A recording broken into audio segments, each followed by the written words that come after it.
നമസ്കാരം, media vision വാർത്തകളിലേക്ക് സ്വാഗതം. Meppayur Salafi college of teacher education NSS യൂണിറ്റും മലബാർ മെഡിക്കൽ കോളേജും ശ്രീ ആഞ്ജനേയ ഡെന്റൽ കോളേജും സംയുക്തമായി സൗജന്യ mega medical camp Palachuvadu Salafi മദ്രസയിൽ സംഘടിപ്പിച്ചു. തുറയൂർ ഗ്രാമപഞ്ചായത്ത് പ്രസിഡന്റ് ഗിരീഷ് CK ഉദ്ഘാടനം ചെയ്തു. Meppayur Salafi college of teacher education NSS യൂണിറ്റിന്റെ സപ്തദിന ക്യാമ്പിന്റെ ഭാഗമായി വിവിധ പരിപാടികൾ സംഘടിപ്പിച്ചു. സമാപന ദിവസം മലബാർ മെഡിക്കൽ കോളേജ് ഉള്ളിയേരിയും ശ്രീ ആഞ്ജനേയ ഡെന്റൽ കോളേജും ചേർന്ന് സൗജന്യ mega medical camp Palachuvadu Salafi മദ്രസയിൽ സംഘടിപ്പിച്ചു.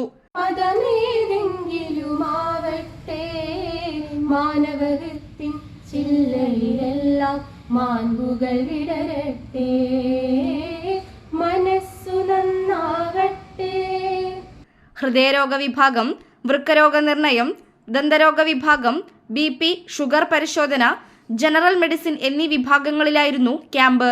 ക്യാമ്പിൽ സൗജന്യ മരുന്ന് വിതരണവും നടന്നു. തുറയൂർ ഗ്രാമപഞ്ചായത്ത് പ്രസിഡന്റ് ഗിരീഷ് CK ഉദ്ഘാടനം ചെയ്തു.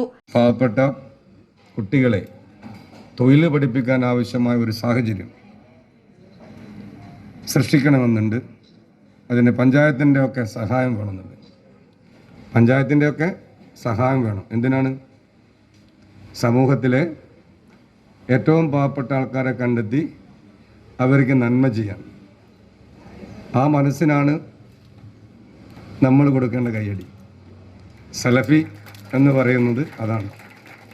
അങ്ങനെ വരുമ്പോൾ സലഫി വെക്കുന്നതൊക്കെ കൈവെക്കുന്നതൊക്കെ പൊന്നായി തന്നെ മാറണം. ഈ സമൂഹത്തിൻ്റെ NSSന് വേറെ ഒരു പ്രാധാന്യം കൂടിയുണ്ട്. NSS നിങ്ങൾ 50 പേരാണ് അല്ലേ ഇപ്പോൾ ഉള്ളത്? 25-25 അല്ല 25-50. ഈ 50 പേരിലുണ്ടാകുന്ന ഒരു ആത്മബന്ധം എന്ന് പറയുന്നത് വല്ലാത്തതാണ്. ഏകദേശം Salafi association general secretary AV Abdulla ചടങ്ങിൽ അധ്യക്ഷത വഹിച്ചു. Malabar medical college marketing and business manager Sandeep Lal KK മുഖ്യ അതിഥിയായി. സലഫി ഭാരവാഹികളായ PK Abdulla, Kandoth Aboobacker Haji, advocate P Kunhimoideen തുടങ്ങിയവർ ആശംസകൾ അർപ്പിച്ച് സംസാരിച്ചു. Salafi college of teacher education principal doctor Dineshan E സ്വാഗതം പറഞ്ഞ ചടങ്ങിന് NSS student coordinator Aswathi R Sathyan നന്ദി പറഞ്ഞു.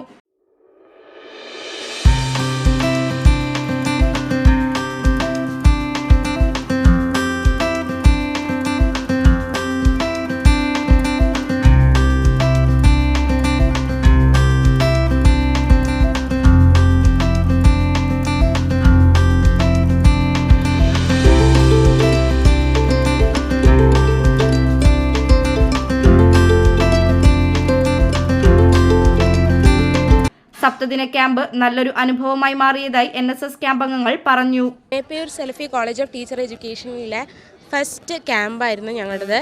സഹയാനം എന്നാണ് ഞങ്ങളുടെ ക്യാമ്പിൻ്റെ പേര്. ഫെബ്രുവരി 15 മുതൽ 21 വരെയാണ് ഞങ്ങൾ ക്യാമ്പ് നടത്തുന്നത്. അതിൽ ആദ്യ ദിവസം തന്നെ നമ്മൾ ഇനോഗ്രേഷൻ സെക്ഷനായിരുന്നു. മെയിൻ ഗസ്റ്റ് വന്നത് AV അബ്ദുള്ള സാറാണ്. പിന്നെ അതിനുശേഷം അന്ന് വൈകുന്നേരം മുതലായിരുന്നു, ഉച്ച മുതൽ ആ ഒരു സമയമായിരുന്നു ഞങ്ങൾ തുടങ്ങിയത്. പിന്നെ രണ്ടാമത്തെ ദിവസം നമുക്ക് ഫസ്റ്റ് തന്നെ സെൽഫ് ഡിഫെൻസിൻ്റെ ക്ലാസ് ഉണ്ടായിരുന്നു.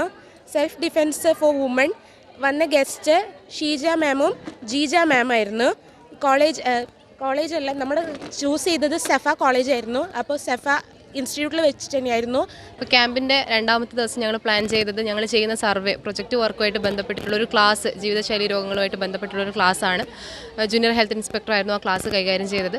അതിനുശേഷം ഞങ്ങൾ ഈ ഒരു പ്രൊജക്റ്റ് മാത്രമല്ലാണ്ട് കൂടെ ഞങ്ങളൊരു അംഗൻവാടി നവീകരണം എന്നുള്ളൊരു ചെറിയൊരു രീതിയിൽ നടത്താൻ ഉദ്ദേശിച്ചിട്ടുണ്ടായിരുന്നു.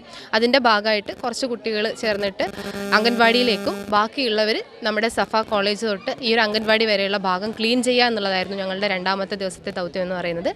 അപ്പോൾ അംഗൻവാടി നവീകരണത്തിൽ ഞങ്ങൾ ആദ്യം ചെയ്തത് അതിൻ്റെ ചുറ്റുപാട് വൃത്തിയാക്കുക, അതുപോലെ തന്നെ അംഗൻവാടിയിലെ മാലിന്യങ്ങളൊക്കെ ഇടാൻ പാകത്തിലുള്ള ഒരു വേസ്റ്റ് കുഴി ഉണ്ടാക്കുക എന്നുള്ളതായിരുന്നു. ഞങ്ങളുടെ ക്യാമ്പിൻ്റെ ഭാഗമായിട്ട് അതായത് പ്ലാസ്റ്റിക് വിമുക്ത ഒരു നാട് എന്നുള്ള രീതിയിലാണ് നമ്മൾ ക്യാമ്പിൻ്റെ തീം പറഞ്ഞത്. അപ്പോൾ അതിൻ്റെ ഭാഗമായിട്ട് ഈ ഏരിയ മൊത്തം പ്ലാസ്റ്റിക് മാലിന്യങ്ങൾ കളക്ട് ചെയ്യാനും അത് ഹരിതകർമ്മക സേനയ്ക്ക് അടുത്ത ദിവസം നടക്കുന്ന ചടങ്ങിൽ തന്നെ കൈമാറാനുള്ളൊരു തീരുമാനം ഉണ്ടായിട്ടുണ്ട്.